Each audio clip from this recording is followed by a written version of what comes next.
So grab drinks, grab food. Applause matters a lot to the Littlefield staff, but what matters more is money. So give it to them in the form of drinks and food all night long. So we'll see you in 10 minutes, and it's going to be the best goddamn nerd night of all time because we're back! Yeah!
That's you.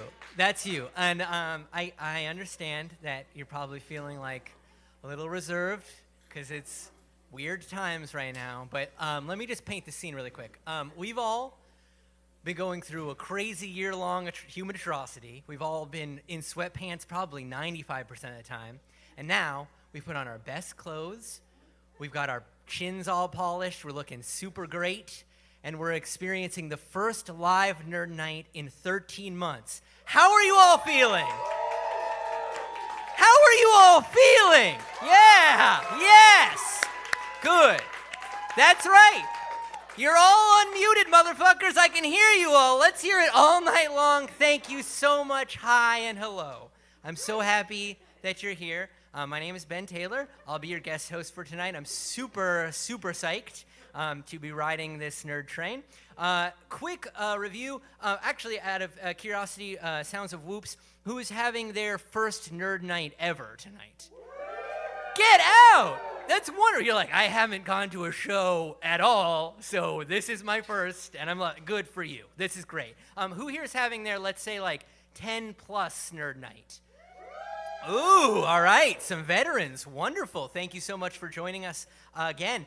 Just so we're all on the same page, let me give you a whirlwind tour of the history of Nerd Night. It starts with this man, Chris Balakrishnan is his name, and Chris Balakrishnan studies this bird. It's this bird, it's a dick. It's called a cuckoo bird. It lays its eggs in other birds' nests.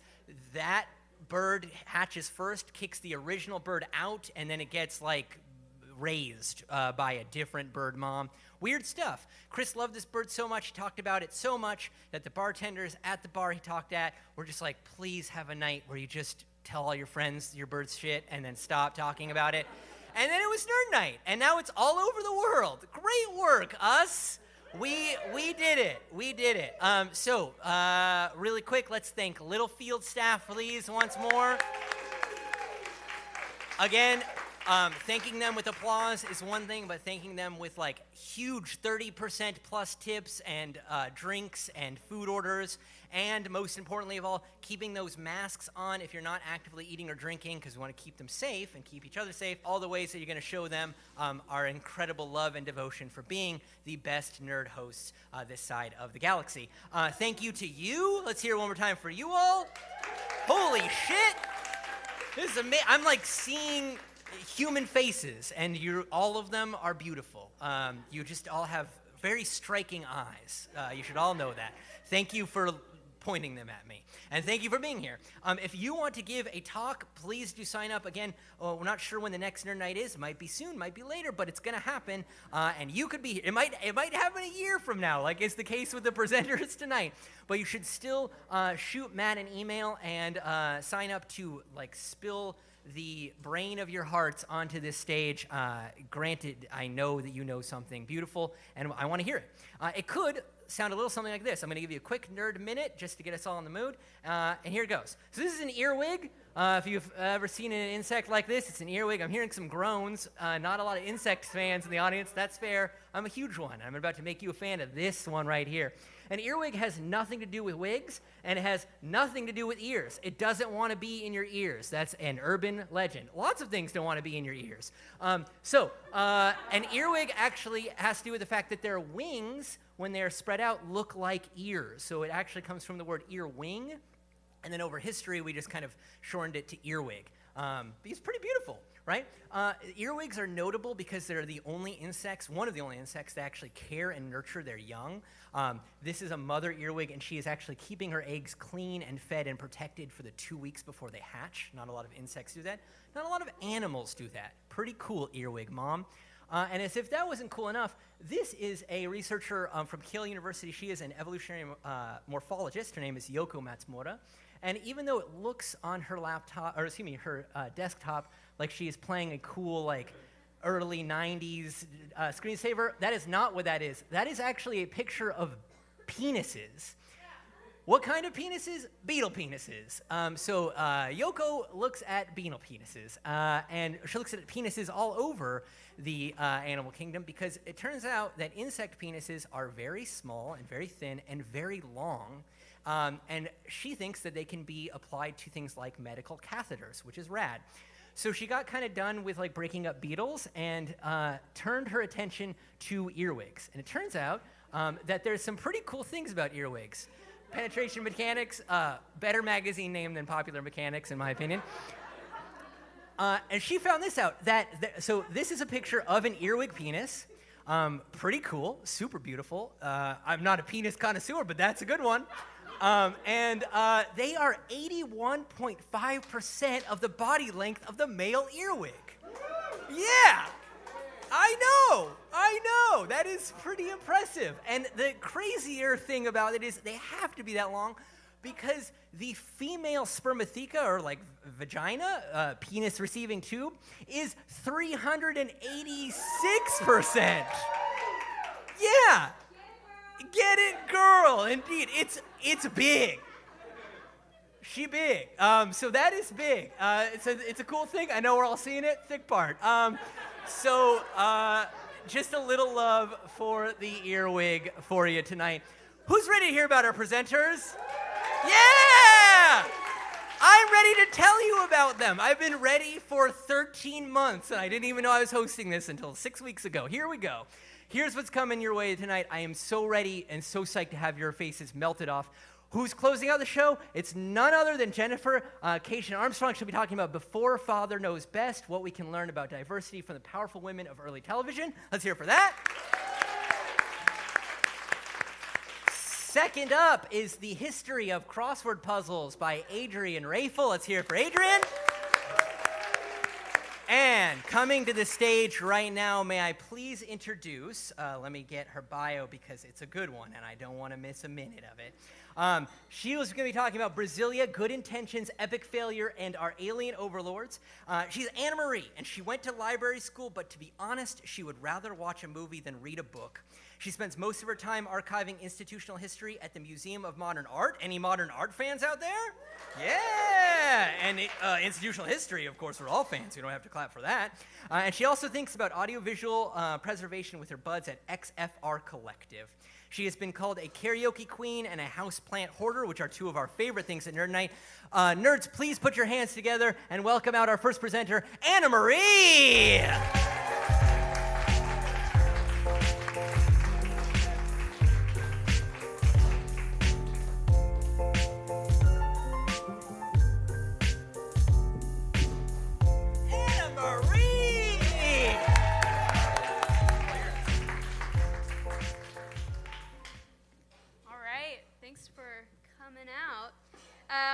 So before I begin, I just want to give a little disclaimer.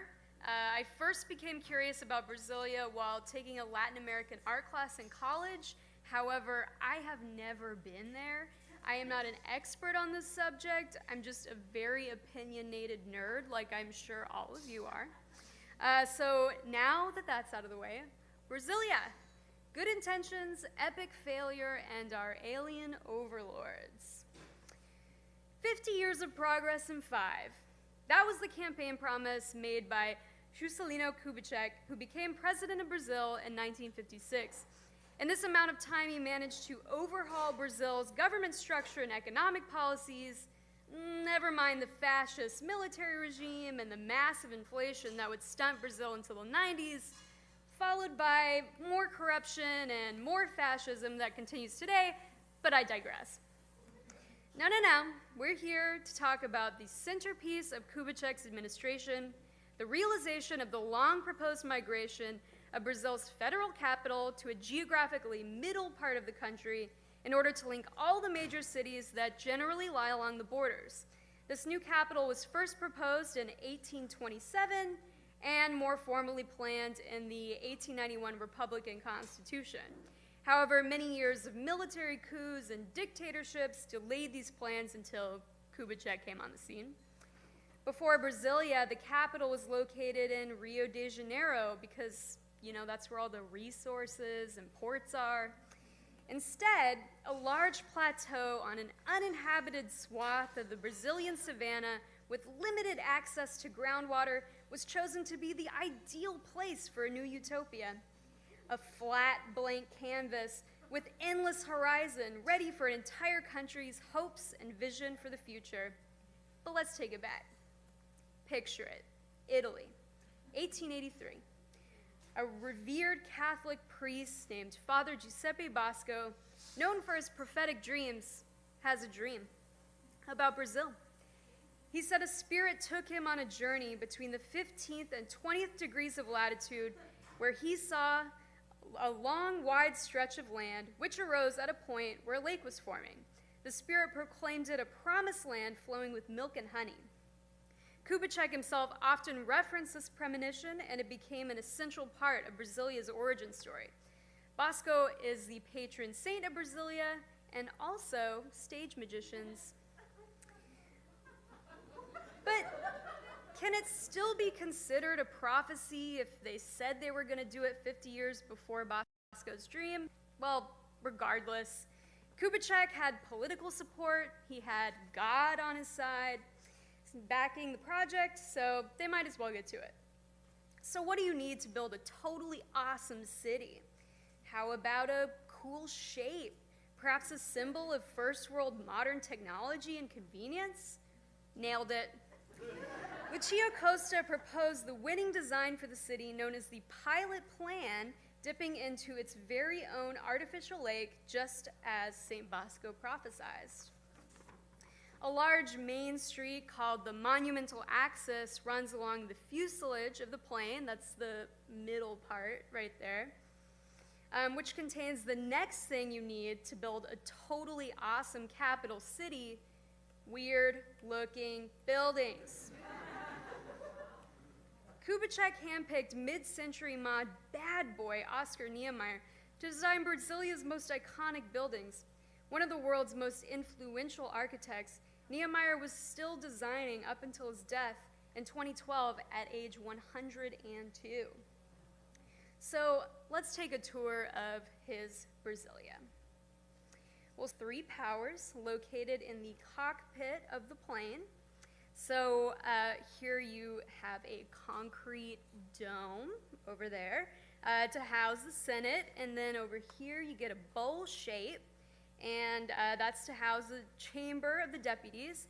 And then behind that you see the twin administration buildings. The complementary nature of these buildings is supposed to evoke a sense of equality and balance, virtues necessary for building the next first world powerhouse, naturally. Also nearby is the presidential office, and then its architectural twin, the Supreme Court, the Itamorati Palace, which is the headquarters of the Ministry of External Relations of Brazil, the presidential palace, which is known as the Palace of the Dawn, the National Theater, the gorgeous Metropolitan Cathedral of Brasilia, and down at the end of the monumental axis is the military cathedral, Queen of Peace, the Army headquarters, the J.K. Memorial, which is what they call Juscelino Kubitschek, and shout out to another weird-looking building Niemeyer completed in the 80s, which is the Pantheon of Fatherland and Freedom. In the wings of the plane, you will find residential and commercial areas known as superblocks, which are roughly 2.5 acres each. Amenities like schools, retail, libraries, and parks are evenly distributed throughout the superblocks so that everything you need is just a quick walk. For example, all the yellow squares in this image represent the commercial areas. But the city was not built for you pedestrians. Oh no. The city was built for the most prized possession of a 1950s nuclear family, the automobile. Few traffic lights, street lights, or crosswalks were built into the system of highways that crisscross through the city. However, they have since been added because, of course, tons of people were being hit by cars. Brasilia was supposed to be a fresh start. Kubitschek wanted to shake off Brazil's colonial past and emphasis on coastal cities. However, no sense of history, coupled with literally being located in the middle of nowhere with endless horizon lines on the set of some kind of sci-fi B-movie, was understandably extremely isolating for the new residents. During construction, thousands of laborers came to Brasilia from all corners of the country, with even more migrating after 1960. Favelas popped up around the outskirts of town to accommodate the influx. The government planned to bulldoze these DIY settlements after inauguration, but more people kept coming, and those people couldn't afford to live in the pilot plan or the surrounding city. Brasilia now has 27 established satellite towns, but many residents still live in the same kind of conditions as the original laborers. Few have access to a car, so they must spend hours commuting to their service jobs for bureaucrats and tourists. Less than 10% of the population actually live in the original pilot plan.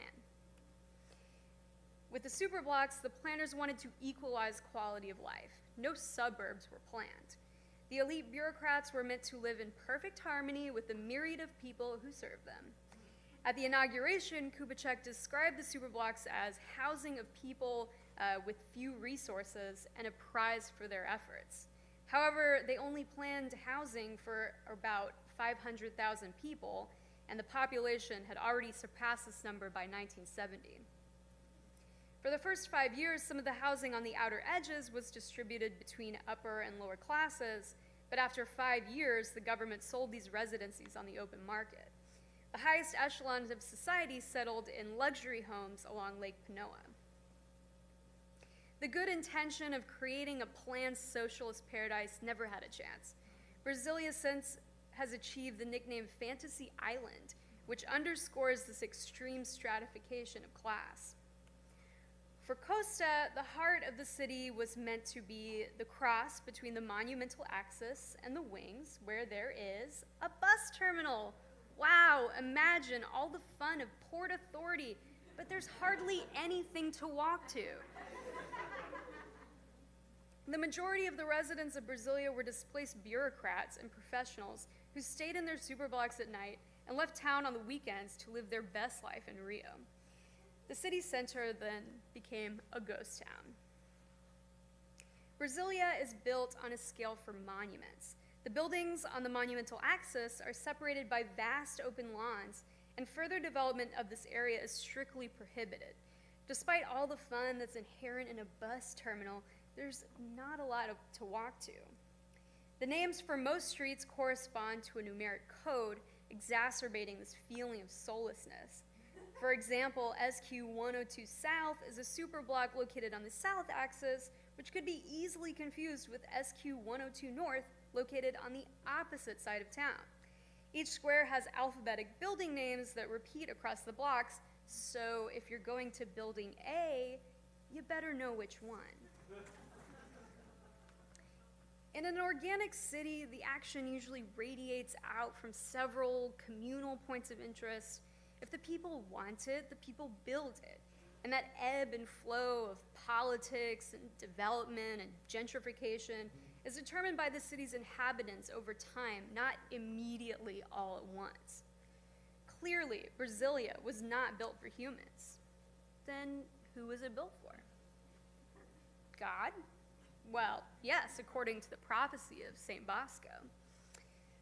Though many faiths and rituals blend together with indigenous and Afro-Brazilian traditions, most folks in Brasilia identify as Catholic or Protestant. Shout out to No Religion coming in at third, and at fourth, almost 90,000 believers call themselves Spiritists.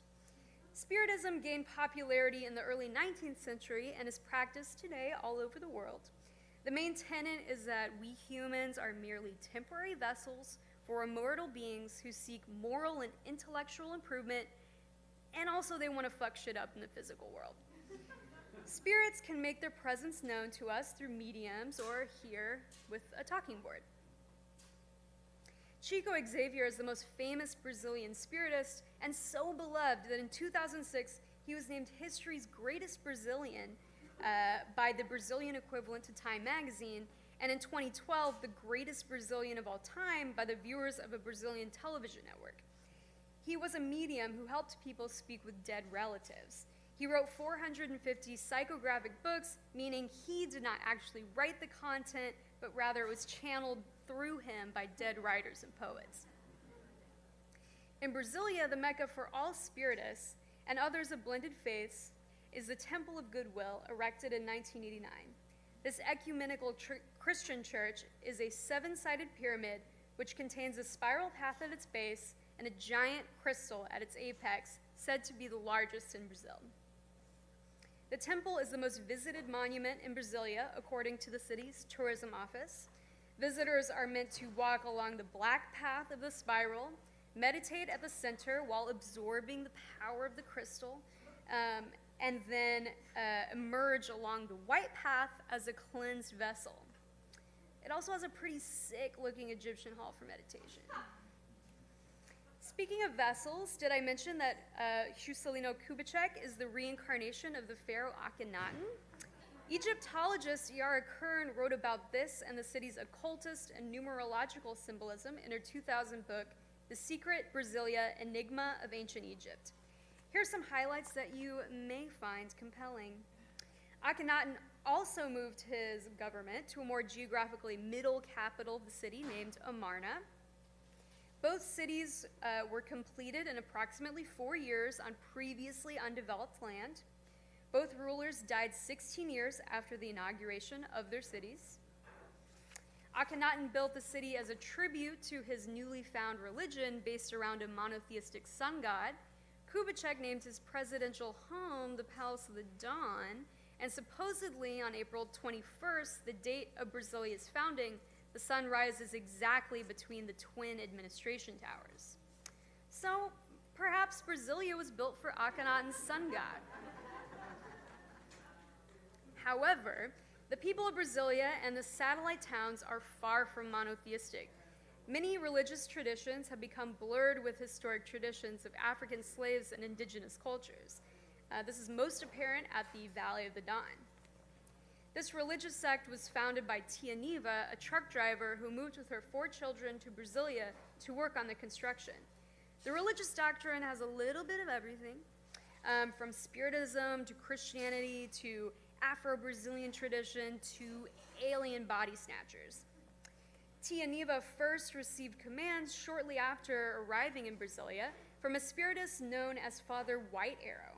He and his female counterpart, Mother Yara, mentored Tia Neva and took her on temporal and interdimensional journeys to talk to other spirits. These visions continued until her death in 1985 and form the basis of the Valley's doctrine.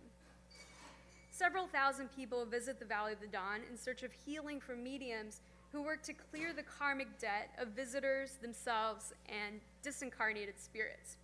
These mediums are believed to be reincarnated extraterrestrial beings from the distant planet Capella. They first landed 32,000 years ago and have come into reincarnation periodically throughout history. With their advanced spiritual and technical knowledge, they're responsible for building all great civilizations and monuments.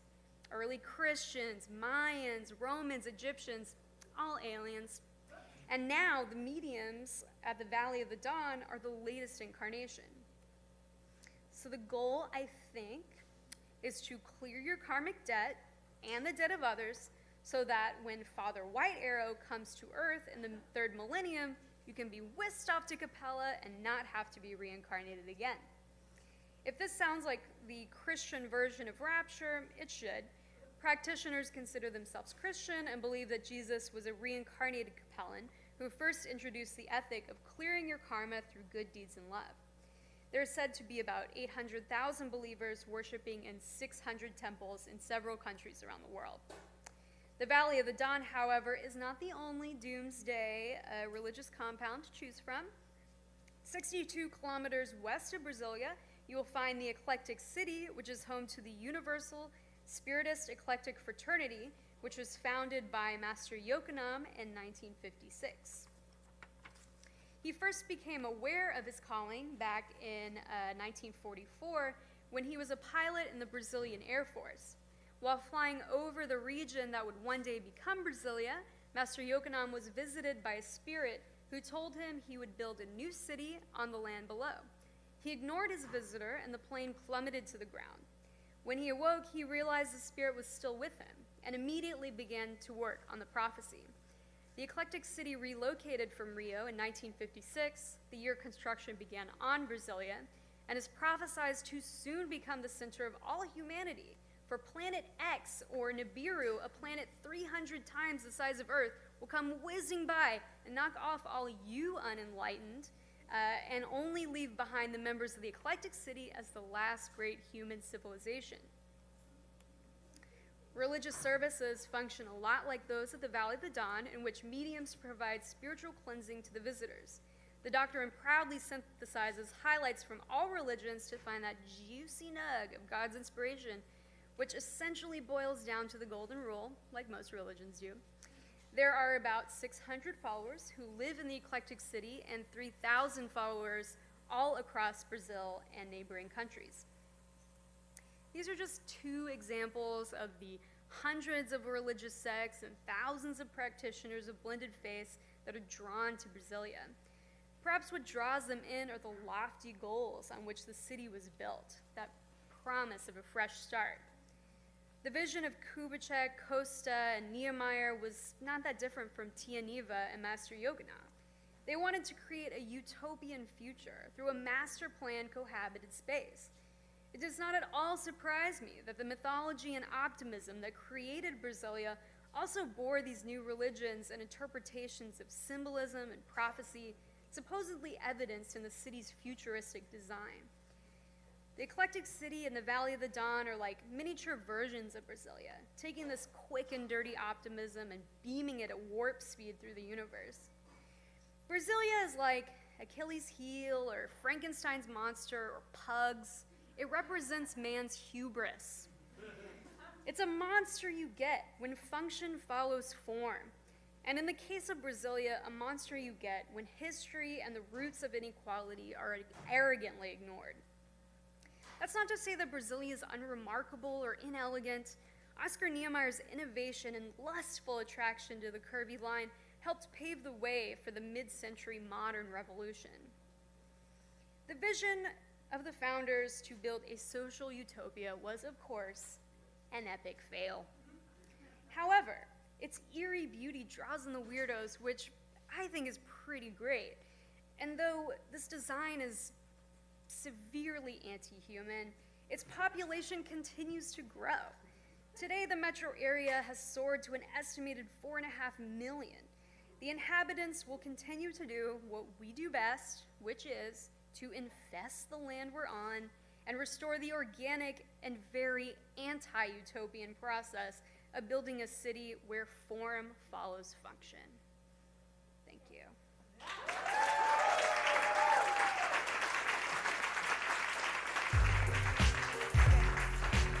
I have time for 3 questions, I've been told by Master Yogannath.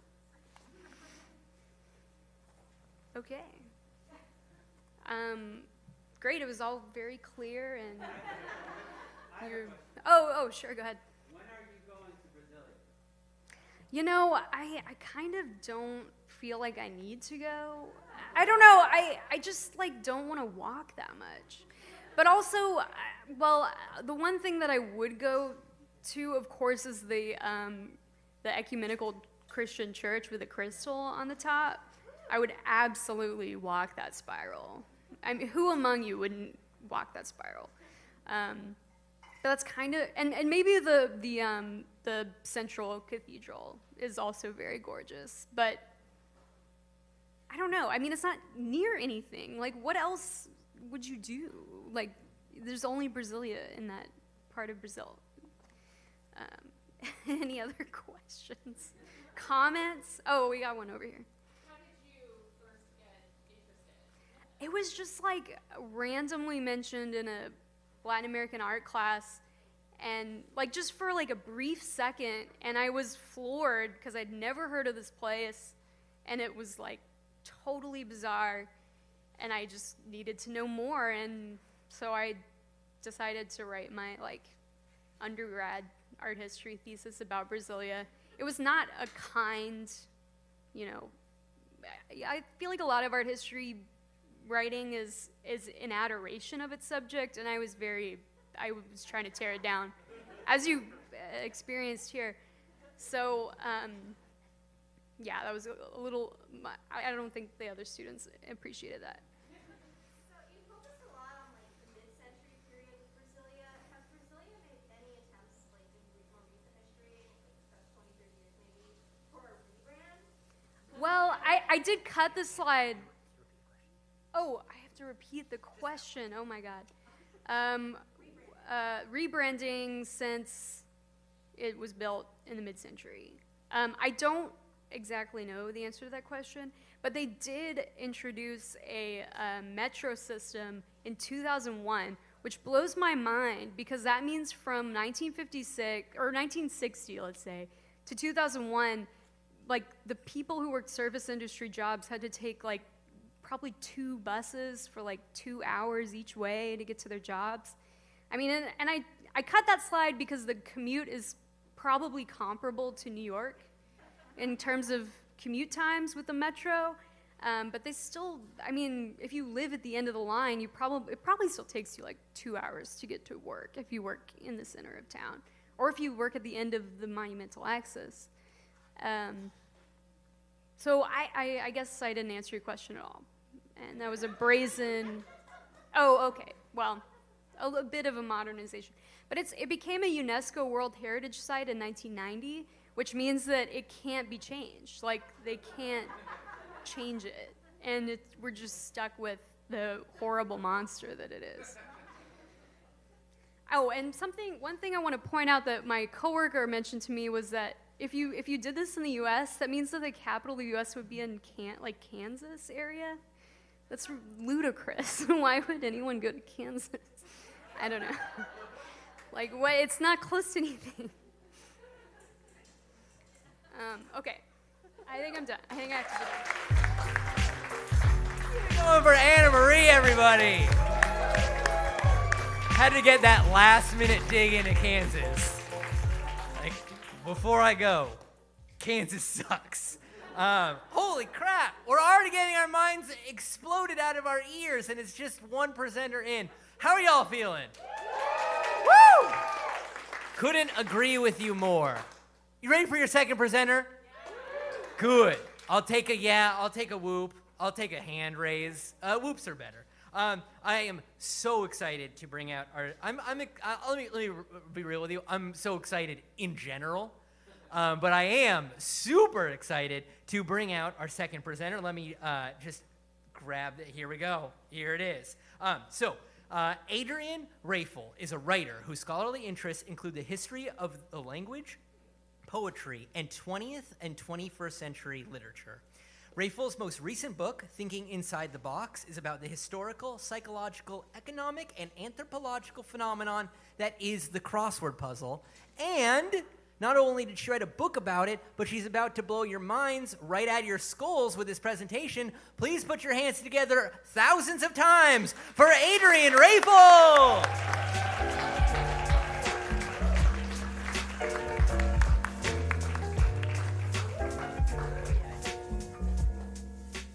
Adrian Rafal! Hi. Can everyone hear me okay? Yeah. I guess that's, yeah. Is my mic turned on? Am I unmuted? Thank you. It's really great to be here and really great to see all of you live in 3D. But I'm going to be talking about something in 2D. So this is a brief and very, very, very, very, very selective history of the crossword puzzle. So we're going to start at the beginning. Imagine it's Christmas time. It's December 21st. It's 1913. And your name is Arthur Wynne. And you're the editor of the fun section of the New York World, which means you have to put together the supplement of all of the good bits of the paper, like the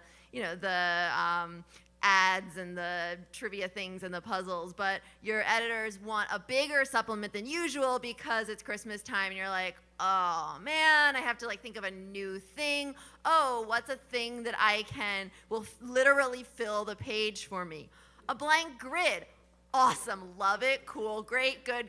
What else can I do with a blank grid? I can put clues on the side of it to tell people how to fill in the blank grid. Amazing, that's great. So this is there's the cover of Fun, which is like super fun, and then I'm gonna zoom in on this guy, which is Fun's word cross puzzle. Yeah, that gets a woo. So it looks a little different than the crossword puzzle that we know and love today. It's more like a diamond donut than a crossword puzzle, but just sort of imagine this thing tilted on its side, and it's basically the same technology, right? So Arthur Wynne was not super great at writing clues yet. You can see that from number like 10 across is a bird. Which is actually the same answer, spoiler alert, as 19 across a pigeon. You have to fill in dove for both. Also, 10 down is the fiber of the Gomuti palm. Can I get a hand or a woo for people who know what the fiber of the Gomuti palm is? Yeah, me neither. But turns out it's doh, D-O-H, which we can clue super easily now because of Google and Homer Simpson. There you go, dough. But we couldn't do that back then, so not totally his fault. Anyway, the people love the diamond donut. The crossword puzzle is a big hit. It's such a hit that actually the young whippersnapper who they hired to draw the crossword grids, his name is Ernie Bushmiller, and Ernie Bushmiller starts writing these cartoons about the crossword, like Crossword Cal, who wants a checkered cab to draw people to his cab, so he puts the crossword on his cab. I don't know, it's funny. Ernie Bushmiller he gets way better at cartooning, and does anybody know what Ernie Bushmiller is really famous for? Nancy. Yeah, so anyway, the crossword it's going around, people enjoy it, they like it in the newspaper. The crossword really goes viral in 1924 with the publication of this thing called the Crossword Puzzle Book. So the first time the crossword puzzle enters books is when people really take off with it. Two guys named Simon and Schuster decide they want to form a publishing house, and they are thinking, what's going to be our first book? And one of them, I forget which one, but has an Aunt Wixie, swear to God, Aunt Wixie is like, I would like a crossword puzzle compendium. And they say, okay, Aunt Wixie, cool.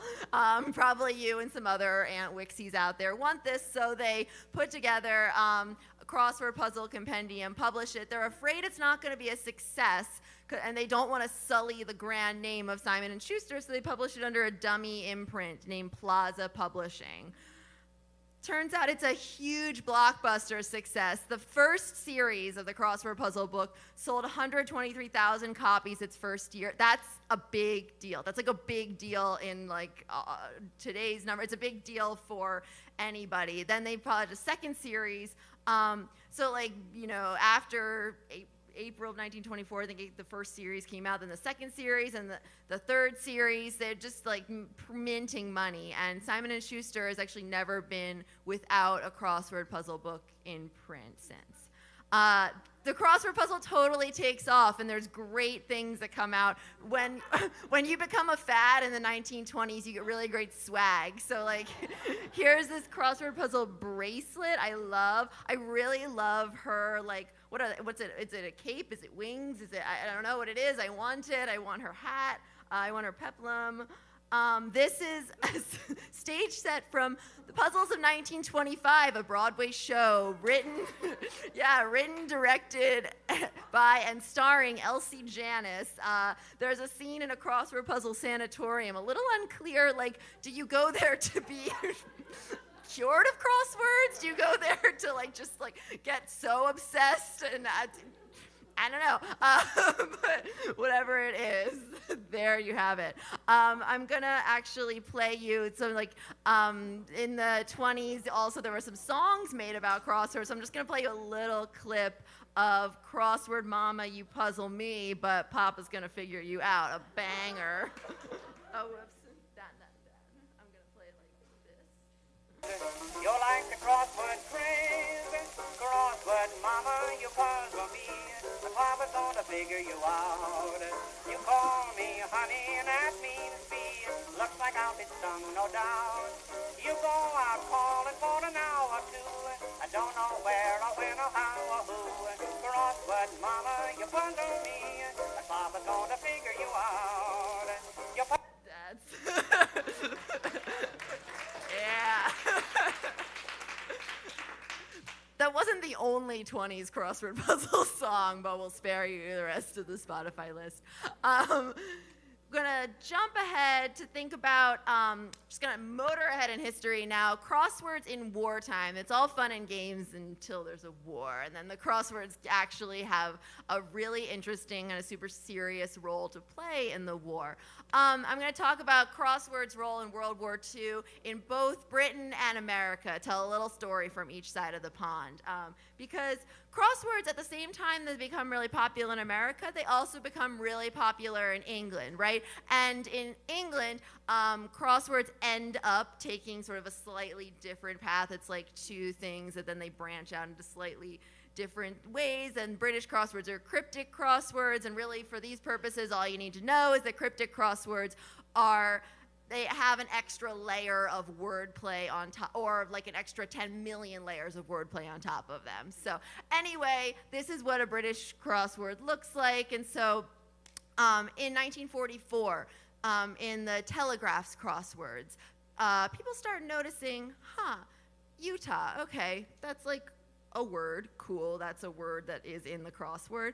But then they start noticing some other words that appear in the crossword, like Omaha appears, another word. Gold appears. Juno, sword. Some people are like, this is getting weird because Utah, Omaha, gold, Juno, sword, those are all names for code names for operations for D-Day beaches. There's other ones that appear, Mulberry, Overlord, and like the coincidences just keep stacking up. So, and the other weird thing is British intelligence officials trace all of the crosswords, the suspicious crosswords, back to one dude. This one constructor named Leonard Daw. And Leonard Daw is, like, before this, he's best known for being a kind of mediocre footballer or soccer player back in the day, then turned headmaster of a boys' school outside London called the Strand School. So Leonard Daw is this like mild-mannered headmaster who constructs thousands of crosswords at a time. He loves doing this stuff. So intelligence officials bang down his door one day and say, you're being a traitor to your country. You're embedding all these code words in the crossword. You're working with the Nazis. Leonard Daw's like, what? What? I make crosswords. I'm a headmaster. I'm a mediocre ex-soccer player. Like, what do you want from me? So it turns out that the Strand School was right next door. The yard of the school butts up against an army base, and so Leonard Daw, like all good teachers or all good crossword setters, gets friends to help him out. By friends, I mean his students. He says, hey, students, help me fill in this grid. Find some cool words in the world and bring them and put them in the grid. So the students go out for recess, and they listen to the army camp, and they're listening to the soldiers talking, and the soldiers are talking about the operations that they're involved in. They're using words like Utah and Omaha and Juno and Neptune and sword and all the code words, and the students not thinking anything of it. They're like, those are cool words. They run back, fill them in to the crossword. Leonard Daw's like, great, my crossword's done, awesome, I'll clue it, I'll send it off, bada bing, and then, but it turns out they were all actually being traitors. Who knew? So, back to our side of the pond. World War II was also notorious in crossword land because it's when the New York Times finally caved and said, yes, okay, we should print a crossword in our paper. By the 1920s, by 1924, when the crossword puzzle book comes out, basically every newspaper has got into it. They're like, yeah, crosswords are a no-brainer. People love them. Subscribers go up. It's great for the newspaper, not so with the New York Times. The New York Times published an op-ed in 1924 just totally poo-pooing the crossword. It's a primitive sort of mental exercise, and our readers are above such things. They don't need it.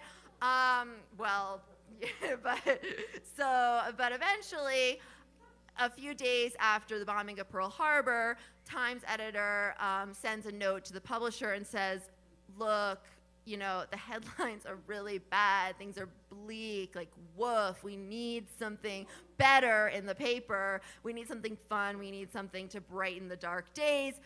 Publisher's like, twist my arm. Actually, he'd been buying another competitor's papers in secret to do their crosswords. So, but they did say, okay, if the New York Times is going to have a crossword, it's going to be the best crossword in America. So they hire Margaret Farrer, who is the editor. She ended up like editing the New York World's puzzle, and she edited that first crossword puzzle book for Simon & Schuster, and she was like the main editor of Simon & Schuster's crossword puzzle book. She's the grand dame of crossword. She's amazing. She actually made the crossword look like what it is instead of a diamond donut. She institutes all these rules for it. So the New York Times is like, okay, we're just gonna have the best crossword ever. So that's how New York Times got into the game. So now we're just gonna like keep zooming wildly through history, just scattering crosswords in our week. I wanted to show you just a couple more things about the crossword, more crossword fashion. Yeah, these like lovely ladies in their crossword printed stockings. So they're like more sort of 20s fashion. And then I think the woman on the other side is, I think she's from the 80s. She said that's, I think, in Italy actually. Like she's looking fly in her crossword gear. This one in the middle is a New York designer named Lisa Perry, who a few years back put out a whole collection with crossword-y stuff in it, so you can keep sporting your love for the game. Barbie has gotten into the crossword, just one of many, many, many celebrities who love the crossword. This is a crossword-themed pinball machine that Will Shortz, of course, the current editor of the Times crossword, he has this crossword pinball machine. I don't know where it's from, but I love it.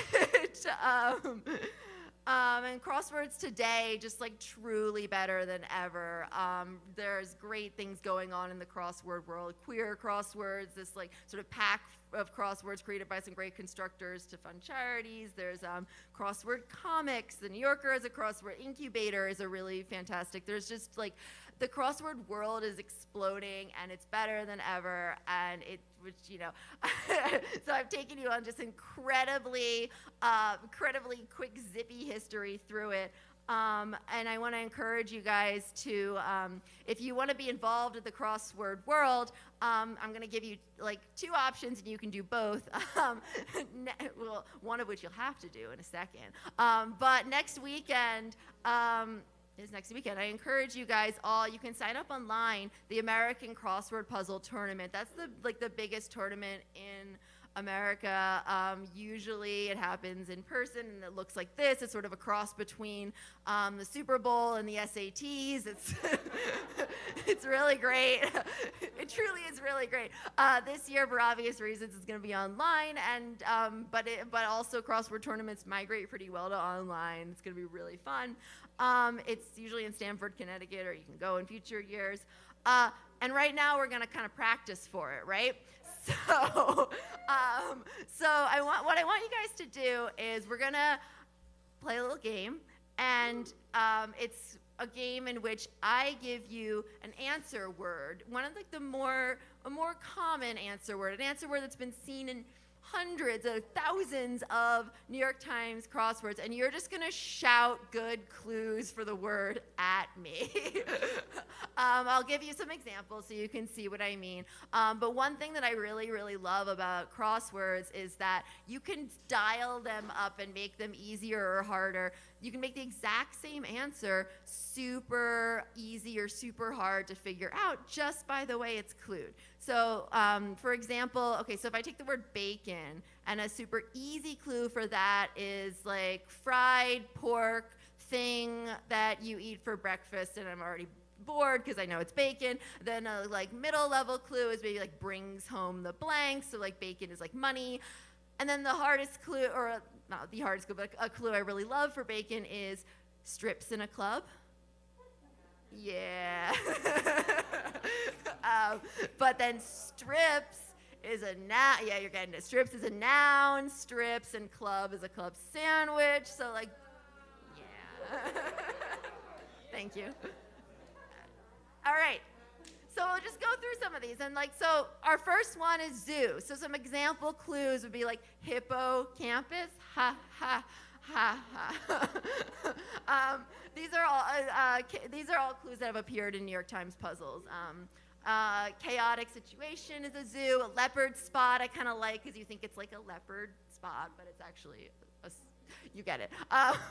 It may allow petting is another kind of zoo. So okay, somebody think of some zoo clues. Ah, I like it.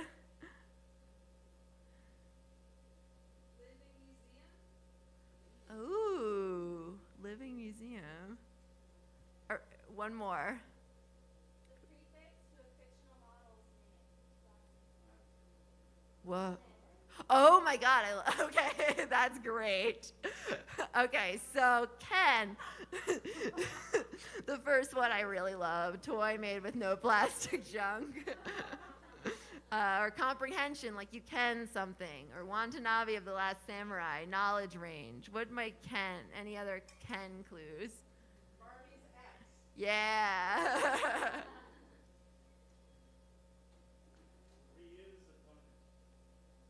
What? Oh, yeah. You can see where my knowledge base is. I'm like, Barbie's ex. I like the Street Fighters. Original basic bro. Oh, nice. How about era, which is, I think, the most common answer word in the New York Times? So, like, the Me Too era. Good thing to keep low on a diamond. Just, yeah.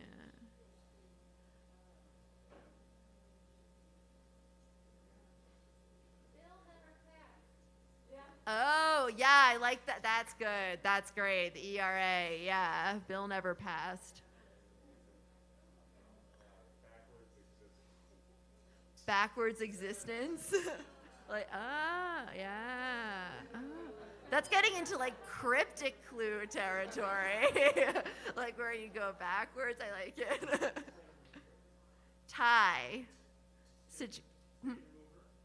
Okay, stain. Baseball stats, stain remover. Space Force? Yeah. Okay. What? Neck decoration. Okay, like it. Yeah. Neck decoration. Father's Day gift. Yep. Star Wars. It turns into a Rorschach test. Like.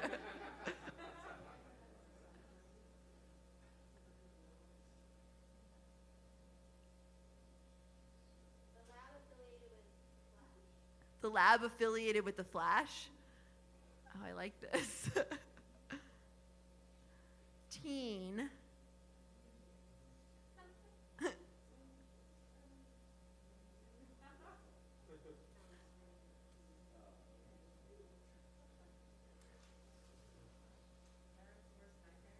Parents' worst nightmare. Hi, Mom. Teen.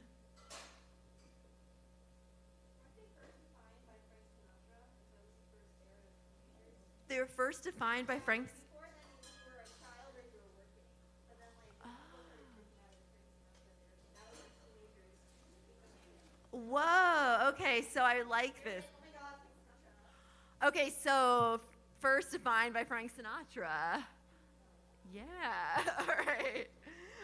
That's, well, you can keep thinking of more, but I guess at this point, I want to keep hearing more clues if you keep thinking about teen and star and tie and era and Ken and zoo, but for now, I guess, do I have time for some questions?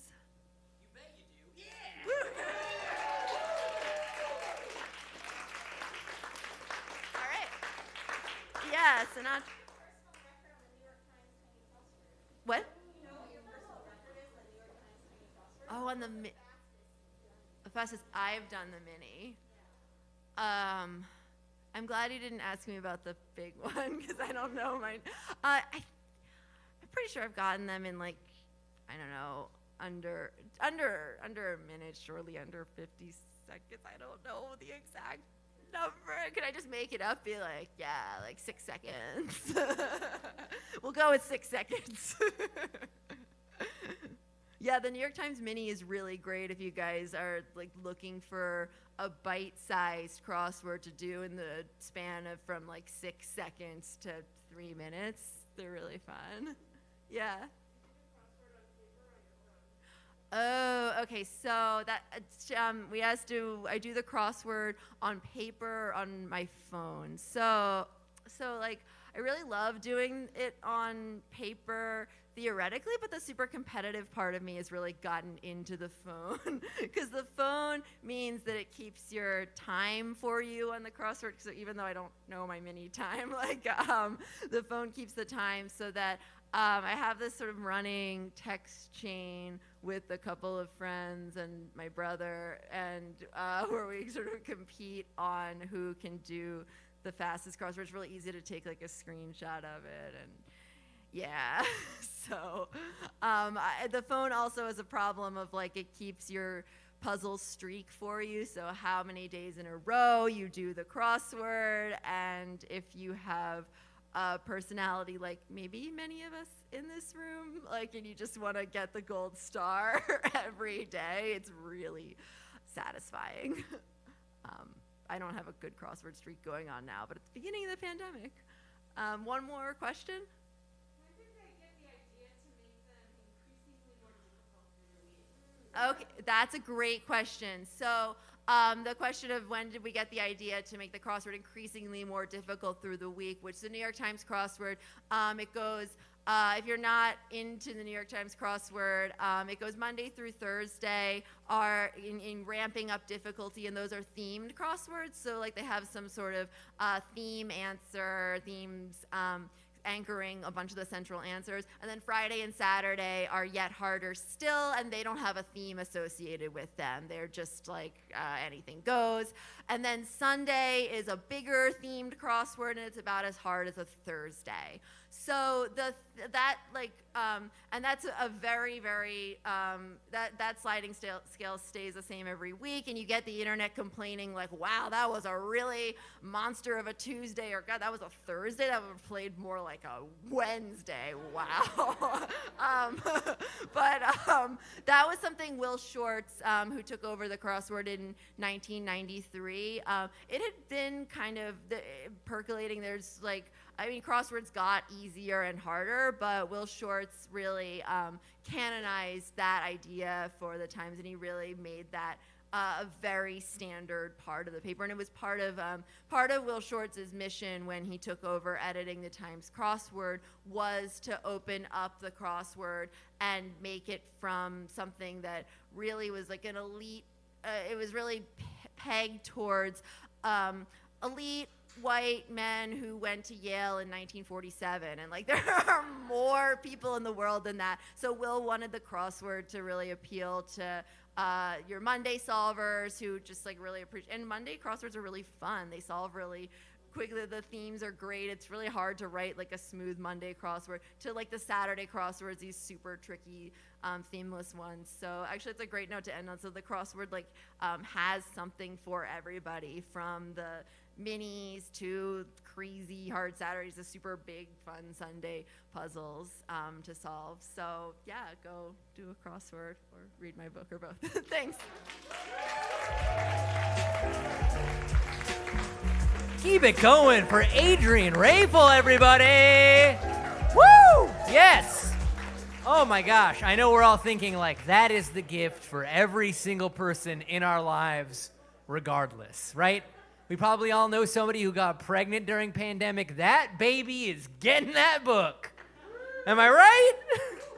Why not? Get them started correctly. How are we all feeling? You're right. I asked that question improperly. We have had let me rephrase it. We've had our brains melted out of our skulls twice this evening. It's going to happen yet one more time. We are in person. You could literally reach close by and hit a stranger in the arm, which is amazing. This might be the first time that's ever happened for many of you. We are having beers. We are in the greatest venue in Brooklyn, arguably in the world, and we are alive. How is everybody doing tonight? That feels much better. Loving you, nerds. All right, are you all ready for your third and final presenter of this first in-person nerd night in the last 13 months? Are you all ready for your final presenter of this last nerd night? Yeah. All right, good. Me too. I'm so excited to bring out to the stage. So Jennifer Kaisen-Armstrong is the New York Times. We've heard about the New York Times. They put out Crosswords. They also judge books. She is a New York Times best-selling author of Seinfeldia, How a Show About Nothing Changed Everything. We already bought that book for our babies. So this is the next book we buy. She also has written a history of the Mary Tyler Moore Show, Mary and Lou, I'm not even going to try this, Sex and the City in the U.S., How 4 Single Women Changed the Way We Think, Live, and Love. She spent a decade on staff at Entertainment Weekly, and has since written for many publications, including BBC Culture, the New York Times Book Review, Vice, New York Magazine, and Billboard, all of the things I read every morning. She also speaks about pop culture history and creativity. Her book about the women of early TV, When Women Invented Television, will be published in March of... It's published. It's happened. So again, another person who wrote a book but is going to crack your brains open and smile into them with her presentation. Please welcome to the stage, Jennifer Kaisen-Armstrong!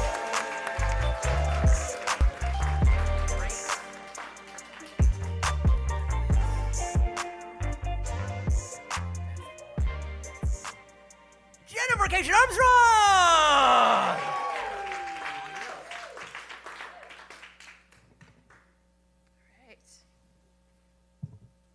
Got a little extra stuff to do up here this time. Thank you so much. This is so exciting. I know everybody keeps saying it. It's exciting to see faces, but gosh, it really is. It's really fun. So I'm here tonight to tell you about how women helped to build the foundation of television far more than they've been given credit for. And I know that's really shocking, that there's a thing women have not been given enough credit for, but this is yet another one. The secret history of the women of early television, pre-Father Knows Best, even pre-I Love Lucy, can teach us still valuable lessons about the importance of diversity during a fertile and innovative time in a new and growing industry.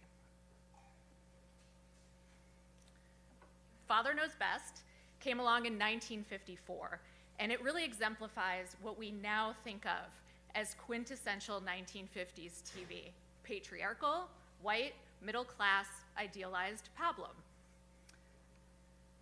But before that, women actually pioneered much of early television, both in front of the camera and behind the scenes. Tonight, we're going to walk through how fear-mongering toppled executives' business sense and the promising careers of women like Gertrude Berg, who was the first true sitcom superstar, even though you may not have heard of her, and Hazel Scott, the first Black person to host a national primetime show. We'll also learn how male executives' failure to learn to listen to women almost killed the longest-running drama in broadcast history, The Guiding Light, which was created by soap opera impresario Erna Phillips, and even worse, how they came dangerously close to ending the career of Betty White. As a professional TV nerd, you heard I write books about television. I didn't know about these women's contributions until I went digging. So tonight we are going to celebrate these underappreciated contributions of Gertrude Berg, Erna Phillips, Hazel Scott, and Betty White. We start our story in the mid to late 1940s, when radio stars were beginning to migrate over to try out television. Women and people of color in particular started making the leap in hopes of snagging opportunities while the white men were still busy running things in the golden age of radio. That's where all the money was at the time. People were still gathering around their radios, listening, and that's where it was at. So 2 of these women who made this jump early were jazz musician Hazel Scott and Gertrude Berg, who created, wrote, and starred in a sitcom called The Goldbergs, which is not related to the one that's on now, about a Jewish family in a Bronx tenement. Something that you need to know that's critical to this story is that advertisers at that time sponsored entire shows. Like Milton Berle's famous variety show was actually called Texaco's Star Theater. It was not called the Milton Berle Show like we call it now in retrospect. So advertisers were totally in charge. They decided what went on, they decided what went off if they didn't want to pay for it anymore. They were on the set, they got script approval, they were everywhere. Even more so than in our lifetimes. Soon enough, the flaws in the system were very apparent, and that brings us to our first lesson in how diversity disappeared from the early airwaves. Fear-mongering, especially when combined with bias, can topple even totally solid business sense. Our first case in point is the Hazel Scott Show. It was the first national primetime variety show hosted by a Black person, male or female. We do not, unfortunately, have preserved clips of her actual show, but I'm going to show you a clip of the kind of thing that she would do on the show.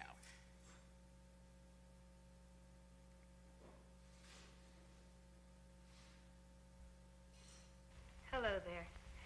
I'm Hazel Scott. I'd like you to meet the members of my trio. There's Charlie Mingus on bass and Rudy Nichols on drums. We'd like to do our version of A Foggy Day for you. I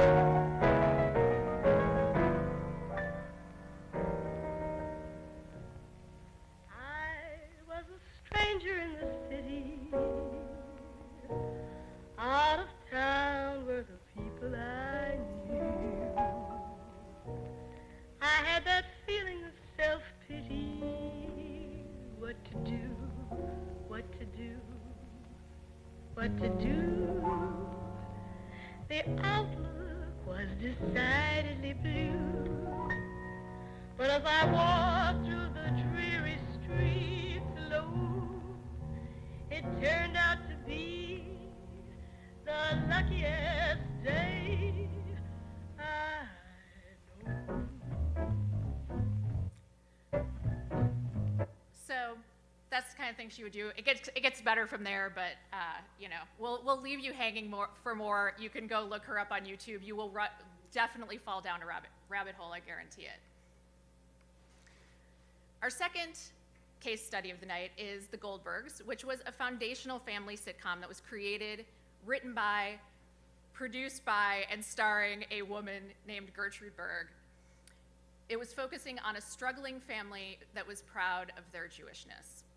She was known especially for her opening commercial messages for Sanka, which she delivered in character to great effect. Remember, the advertisers are in charge, so you gotta give a lot of attention to this part. Here is the opening of an episode in which the Goldbergs have just returned from their favorite Catskills resort, Pincus Pines.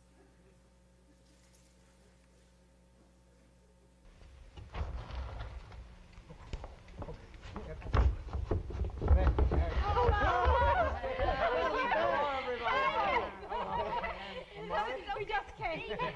I think we better go unpack, don't Will you you think? don't pack? Yeah, no, come down to me. Don't be Come too down long, to darling. me. No. Hello. I don't know. Hello is such a little word for such a big feeling.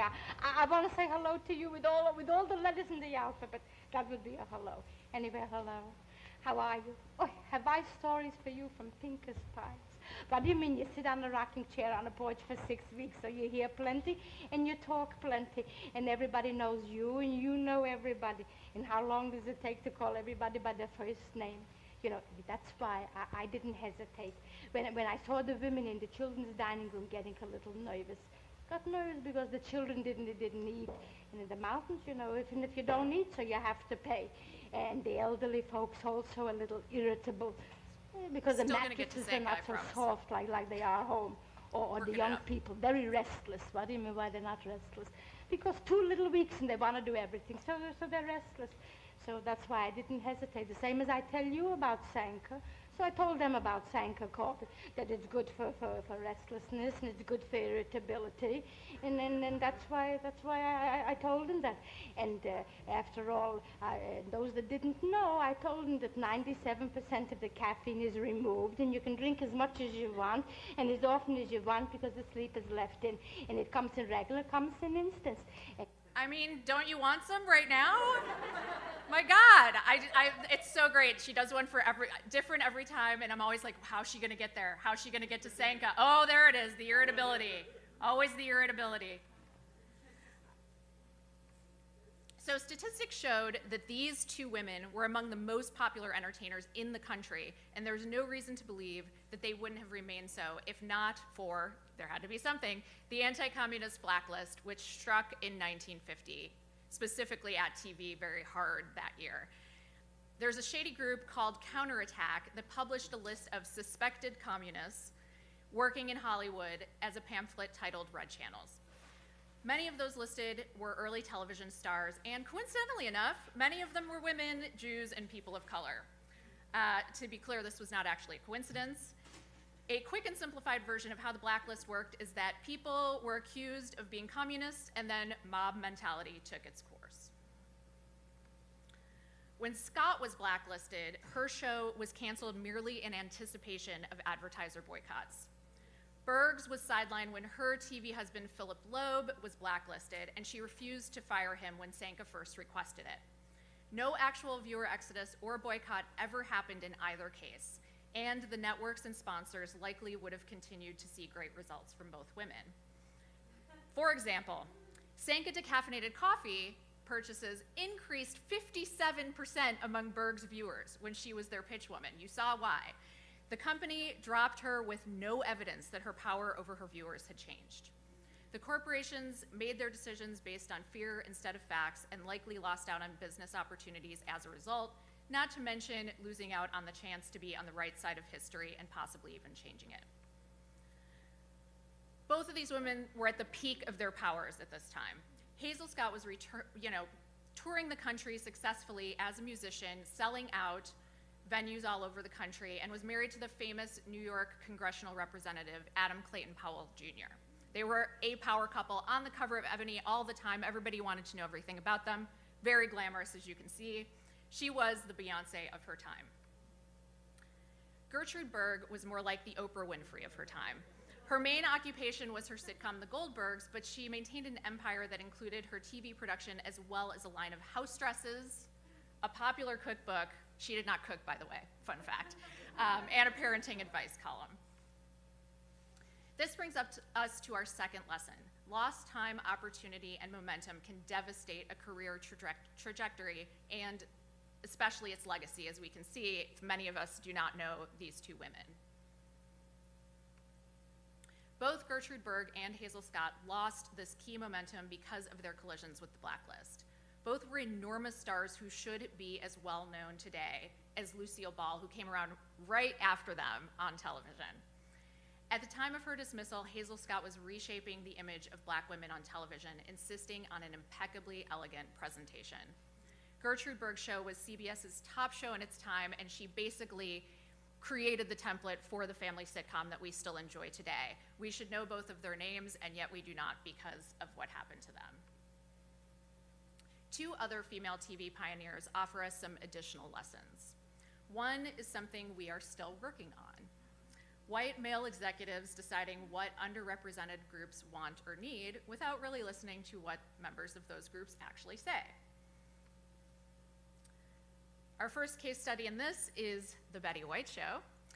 Betty White began hosting this national daytime talk show in 1954, and we are going to see a clip right now.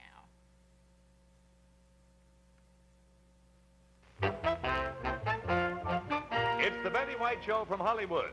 This portion brought to you by RDX, the safe way to lose ugly fat, yet still eat what you want. And Geritol, America's #1 tonic to help you feel stronger fast. Now here's Betty White. It's time to say hello again and start our show again and sing a song or two for all of you. Hi. And we I hope this is a very extra special Monday for you as it is for us because today is Wish Day. And So that gives you a sense of how ridiculously charming Betty White has been since the dawn of time. I think we all understand. But it was early days in national daytime talk show programming, and her show actually struggled.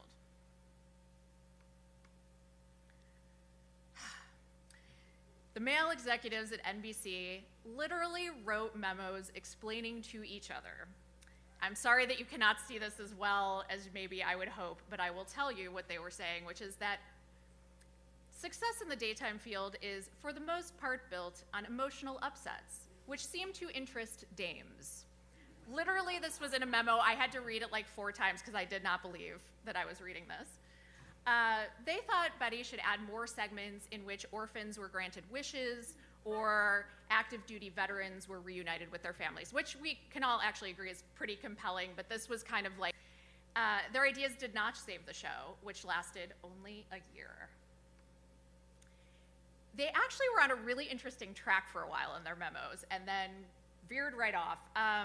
They had this discussion about the 1952 election of Eisenhower, and this was really attributed largely to female voters. And so everybody was all of a sudden talking about how women were, oh my gosh, more powerful than they thought, especially when they did things in mass.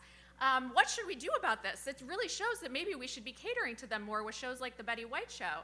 And you would think that then they would say, oh, why don't we put on maybe some more political content, right? Or, you know, issue-driven segments.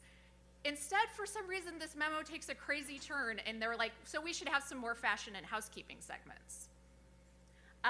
This makes no sense as your conclusion for women being the force that elected the president at the time. So, unfortunately, White was canceled, and she was replaced with the male pop singer Tennessee Ernie Ford. She won, in retrospect, of course. But, and our other case study is The Guiding Light, where the industry routinely second-guessed the pleas of Erna Phillips, who had created the daytime soap opera genre, the entire thing. She made up soap operas, period. She wanted to bring her creations to television, despite more than a decade of proven success on radio. They constantly were wondering, do we really need all of this women's drama on television? I'm not sure. And twice, she actually had to finance pilot episodes to prove to executives that her work belonged on television, first for The Guiding Light, and then for As the World Turns, even though she had several successful radio shows and, in fact, was making $250,000 a year in 1940s money on her soap opera empire. So she was really successful, and still they were like, we're not sure.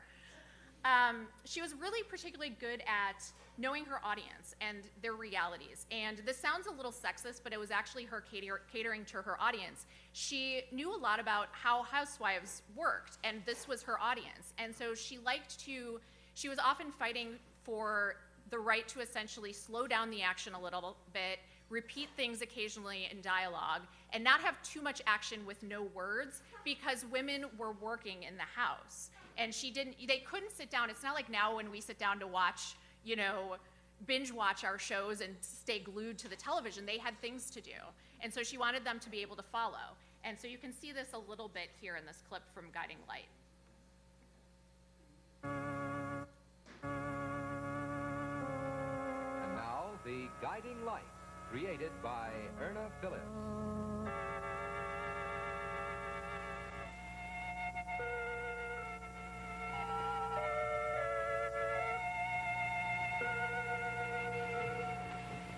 Bauer, I just can't believe this headline. Daughter of Maida White Roberts held on suspicion of murder. They don't say why. 1, 2, 3 pages devoted not so much to Kathy, but to Maida. I don't know, Bert. I just don't know. So there you can see, big murder plot. Very exciting, but we're really kind of, you know, walking through it there for the audience. Oops. So the good news of sorts, kind of, for Erna Phillips and Betty White was that they figured out a way to survive by simply kind of hiding out in the women's realm of daytime while white, waspy men and conservative, kind of nuclear family-centric values took over prime time in the mid-50s when TV really became big business. This is when everybody had a television now because they were, prices were coming down and the whole nation was becoming wired for television. There literally was a song called TV is the Thing This Year in 1954. And, it was big. So men flooded the business from the radio to television. And, these women kind of hid out in this place where men didn't care quite as much about it. And it worked out for these two. So the 1960s actually represented a peak for Erna Phillips's television career that surpassed even her most productive years in radio. She had a hand in 7 shows over the course of the next 20 years, including the long-running hit Another World, which she co-created with her protege, William J. Bell, Days of Our Lives, which is still on today. It's crazy. I used to watch it as a kid. I still run into it, and it's all the same people. I don't know how they do it. It's really mind-blowing. So she did great. History proved her to be more than right. Guiding Light ran for 57 years. And As the World Turns ran for 54. That's insane. Betty White, I don't know if you got the news, was also a pretty canny survivor. She bided her time in the 1950s and 60s hosting the annual Rose Parade, loved that job, she was her favorite thing, and appearing on game shows, where she actually met her husband. That preserved her career long enough to get her to the 70s when she took on one of my favorites, the incendiary role of the happy homemaker Sue Ann Nivens on The Mary Tyler Moore Show. Please go stream it. Do yourself a favor. She played, of course, Rose Nyland on the legendary Golden Girls. And she had kind of a 2010s revival with her Snickers commercials and The Proposal and hosting Saturday Night Live. And she, in the last couple years, won a Lifetime Emmy. And she actually has officially the longest TV career ever, period. And she just turned 99. So she did okay. And I tell these stories in much more detail in my book that just came out, When Women Invented Television. You can get it wherever books are sold. And for more information, you can visit me online at jenniferkarmstrong.com. Thank you so much.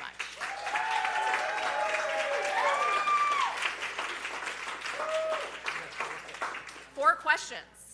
We got to make it to 4. You got to do this. Come on. Yes. So I'm thinking of the memos between the executives. Like, where are those archives? So she asked, if you didn't hear, where are the memos from the executives archive? That was such a find, and it actually was like a little bit late in my process. I was so excited about the dames. There's an NBC corporate archive of certain years. Doesn't go all the way up till now, of course. That's actually in a very surprising place. It's in Wisconsin. Erna Phillips's papers are also there, so I was lucky that I knew about this library. But they actually have a number of broadcasting-related archives there, and so the University of Wisconsin in Madison has fans out here tonight and also a wonderful archive. And man, this was really, it was full of information because Gertrude Berg's show, The Goldbergs, also had a run on NBC. And so it really, and it's amazing because it's old enough that they don't care anymore. So they're like, sure, read about how we were calling women dames and wondering what on earth they wanted. Yeah, so that was a really, really great find. I did a ton of archival research for this. Yes? What happened to Hazel Scott's show's footage? Great question. So what happened to Hazel Scott's show's footage? It's fascinating to me, but in early television, they really didn't have the sense that people were ever going to want to watch a show again after it had aired once. A lot of television was live, including her show and Gertrude Berg's that we saw there, which is really impressive. But they had things called kinescopes, which, if you don't know what that is, it's basically a copy of a copy. They would point a camera at the monitor while it was going, and it's like a bootlegger copy, and that's how like the West Coast lucky them, got to watch some of these shows. So very bad quality if they are preserved at all. So they had some kinescopes for a while of Hazel Scott's show, but she was on a network called Dumont. It was the fourth network to ABC, CBS, and NBC at the time. And they were actually a TV company that thought it would be good to try having their own network. It did not work. But they were bought and bought and bought, acquired several times. And there's a story that I don't know if it's true, but it's good, which is that when Dumont's archive was acquired, the acquirers, I believe was another network, I think it was ABC, were like, what do we do with this? Nobody cares about this. So they dumped it in the water off New York City. So that is the story, and I love it because even if it's not true, it feels right. It feels like what happened to a lot of these women's work and some historical work in television in general, which is just, it's mind-blowing, but now we know to preserve everything, and then it was like, sure, taking up too much space, tape over it, dump it, whatever. Yeah? Related to the memo about the dames, Uh-huh. did any of these business executives ever acknowledge how much money they essentially left on the table by ignoring women? No. So she asked if any of these executives ever acknowledged that how much money they left on the table by ignoring dames and what they wanted, like emotional upsets. That's my favorite too, not only the dames, but we love emotional upsets, don't we? Gosh. Yeah, they were not, it was not the era in which that was gonna happen. This was really, like, I chart 1955 in my book as kind of the time when things changed severely and big money came into television. Conservative forces were also in full effect, Eisenhower era. And I really think that 1955 is when the 50s began, especially in television. We think of Father Knows Best. That didn't start till 54. And Leave It to Beaver is until the end of the 50s, which I think we also think of as quintessential 50s. But TV was actually full of women like this doing very progressive things. That was a very Jewish family. They had big Passover episodes. They did things that we barely see now, and to have someone like Hazel Scott on television, for instance, that's why when I saw this going on, I was like, I think I need to write a book about it. One more question? Yes? Yeah. How does this relate to radio and how serialized dramas on radio? I mean, there were Jewish families on radio, for example. Yes, that was the Goldbergs also. So she was asking about how it relates to radio. A lot of this was people coming directly from radio. I mean, it's just like how with any new medium, even streaming, you can kind of look at and go who does the first big streaming things? They hire Shonda Rhimes and, Ryan Murphy because they're known quantities. So similarly, Gertrude Berg had been on the radio for 17 years with the Goldbergs. She actually hilariously, I think, and cannily thought, I ran out my whole, family there. The kids grew up and moved out on the Goldbergs on radio. She was 50 years old when she marched into William Paley's office at CBS and said, I think you should give me a TV show and we're gonna start all over. It was basically like the first reboot. She started all over with new TV kids, and nothing ever happened and just did it all over again. But she was enormously popular on radio first, and even Hazel Scott had done some musical stuff there. Erna Phillips obviously came there, brought her soaps, and I didn't mention this, but Guiding Light was her first big successful soap on TV, and this is so smart. The way they did it that made it work was they actually kept the Guiding Light on radio just going, and then one day just flipped it and was also going, the same storyline was just suddenly on television, and they were simulcast. So you could listen if you were a listener still, and you could watch if you were into the TV thing. And I cannot overstate how mind-blowing it was to people when they got to start seeing these shows that they had once only heard. I read a lot of fan letters in archives where it's so hard for us to fathom now, but for them then, all of a sudden to have the Goldbergs in their living room instead of just listening to them was it was as if, Santa Claus had shown up or something like that and was real.